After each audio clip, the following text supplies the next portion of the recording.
We've officially pushed off, and we are headed through Flagler Bridge and up the ICW just to get to the Fort Worth inlet.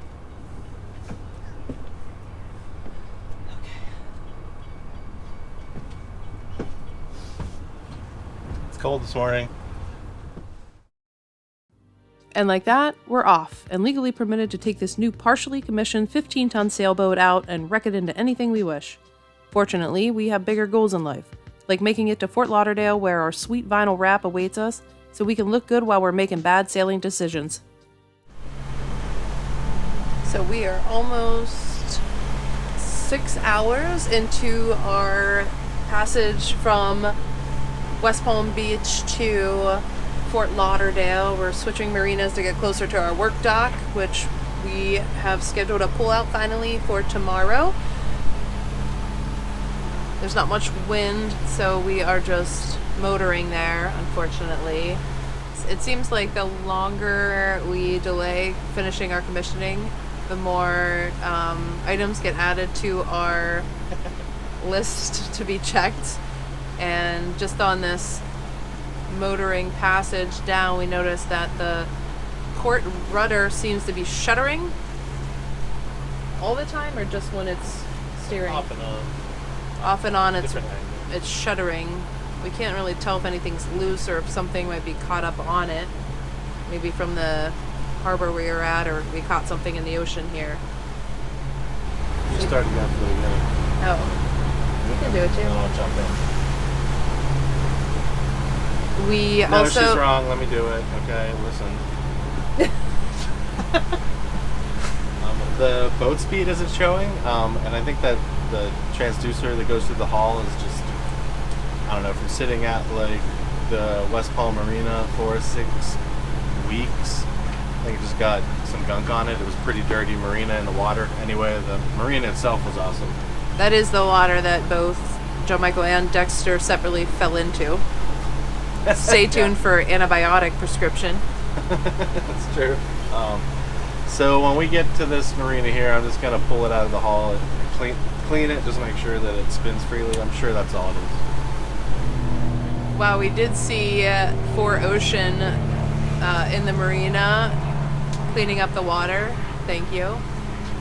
We also saw some fishermen just flicking their cigarette butts into the water, which kind of, I feel, is counterproductive to their efforts to catch fish. While I might laugh, sarcasm is just a mask for the dark sadness in my heart. Anyways, let's look at the brighter side of things and show some other work progress updates to hide the very slow speed at which cruisers move. Starting with our 4-month oven update. Okay, so nothing done about the oven. Surely we should be to Fort Lauderdale by now. Nope, we're still sailing. Remind me again why we didn't just drive to Fort Lauderdale?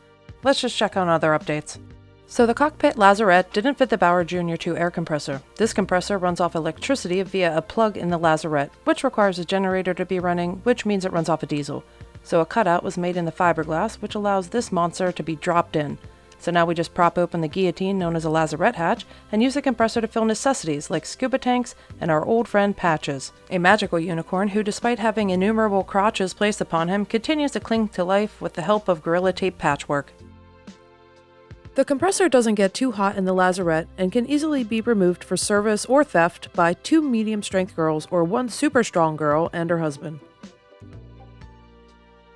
We finally made it to Port Everglades in Fort Lauderdale. Here, we're passing the 17th Street Bridge.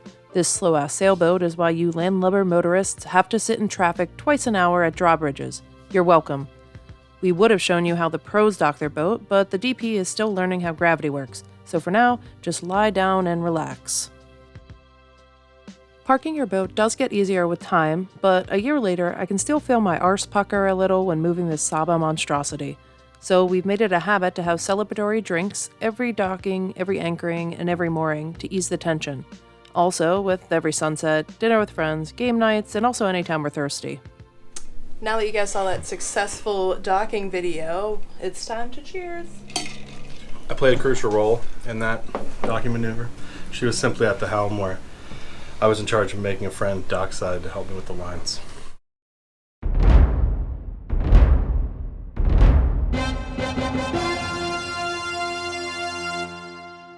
And now, the moment none of you have been waiting for. The ocean elephant Space Between is up and at 'em today. Time for a sexy vinyl bodysuit. Here, Space Between is moving at subsonic speeds, the fastest this boat will ever move, at speeds approaching Mach 0.02. Girl, you looks good. Want your back to stern up? Okay, that's as juvenile as it sounds. Anyways, as soon as the boat was hauled out, I noticed... Needs a shave. It needs a shave. Barnacle growth is slowed at freezing temperatures like we had in Maryland. This growth is from just a few weeks in Florida. Interesting note, barnacles belong to the same phylum and subphylum, Arthropoda crustacea, as this cute facehugger, the Japanese spider crab, whose favorite habitat is under your bed.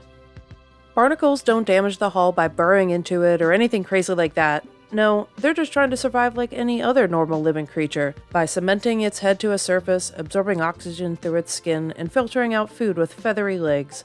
They excrete waste through maxillary glands where a mouth would be. This makes its breath smell like a turd sandwich, which is why boaters hate on them so much. They also slow the boat down and gum up through hulls and moving parts. Before we could start cleaning the hull, before Space Between was even down on blocks, Just Catamarans was already starting to swap out our propellers. Atlantic Cruising Yachts had done great work coordinating with Just Catamarans near Fort Lauderdale to complete our commissioning. Under sail, we moved about 1 knot faster with these props, partially compensating for the 10 knots lost to drag from barnacle growth and the weight added by all our fancy electronics. We upgraded to the Brunton auto prop, I believe is what it's called. So these blades feather when you're sailing, like this, and they create a lot less drag. It's supposed to be good for almost a knot of additional speed. Not only that, you don't have to, you shut the engines off in gear, and you don't have to, normally with a non-folding prop, you shut the engine off in neutral, and you hear this transmission whining the whole time. While the boat's up on the hard, we're taking this opportunity to clean the hulls a little bit. You can see what it looks like right here. We're just scraping it. You can see this bottom's designed to come off anyway. And then we're just scraping it with some plastic scrapers.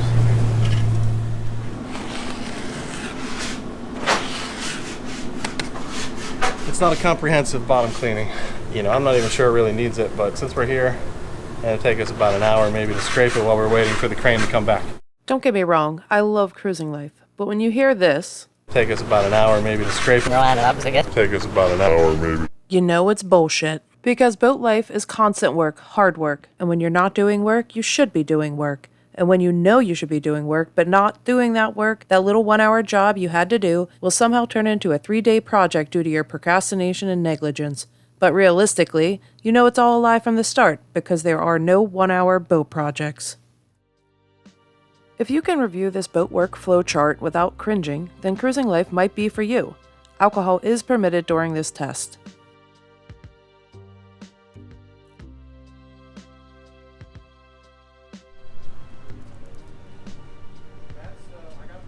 Oh look, they already got the stripe off. Did you see that? Oh, they just rip that out. Just rip that off.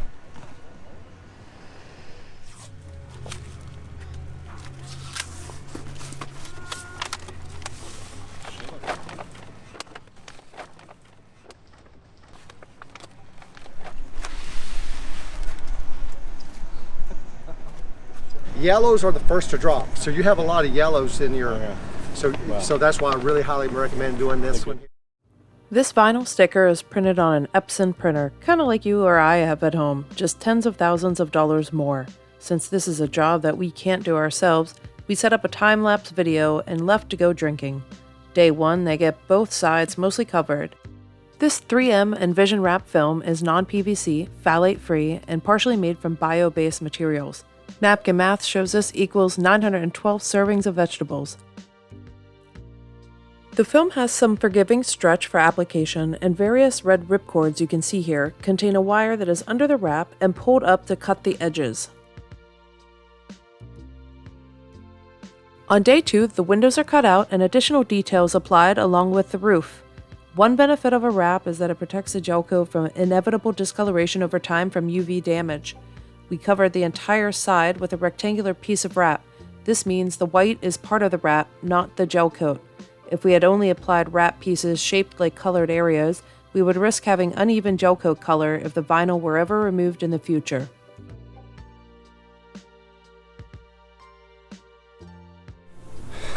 If all goes well, the next time this is going to be out of the water is to replace the bottom.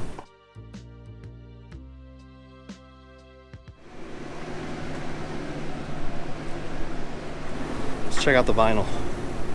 That's the main reason we were here.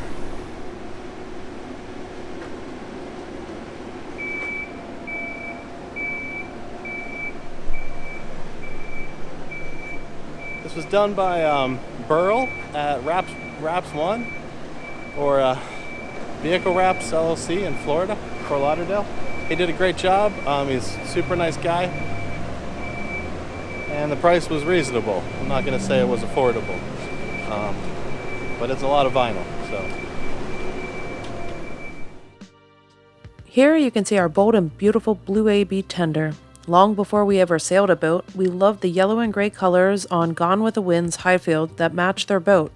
So we contacted Highfield to request a custom color combo. We got shot down real quick, so then I tried to drop some names and tell them I know the dude from Space Between. They gave no fucks. So we decided to go with AB, who was happy to oblige our custom order request for a few extra pesos and a several-month wait. And we love it, more than our son, and it's much easier to keep track of on a busy dock.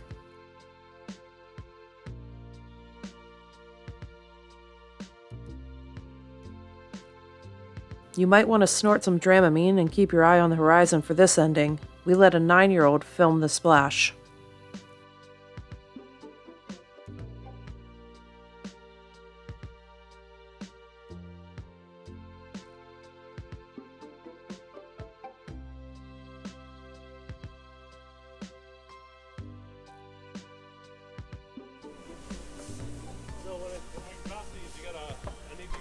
Here, I try to save you all and take the camera from him. But he sneaks it back.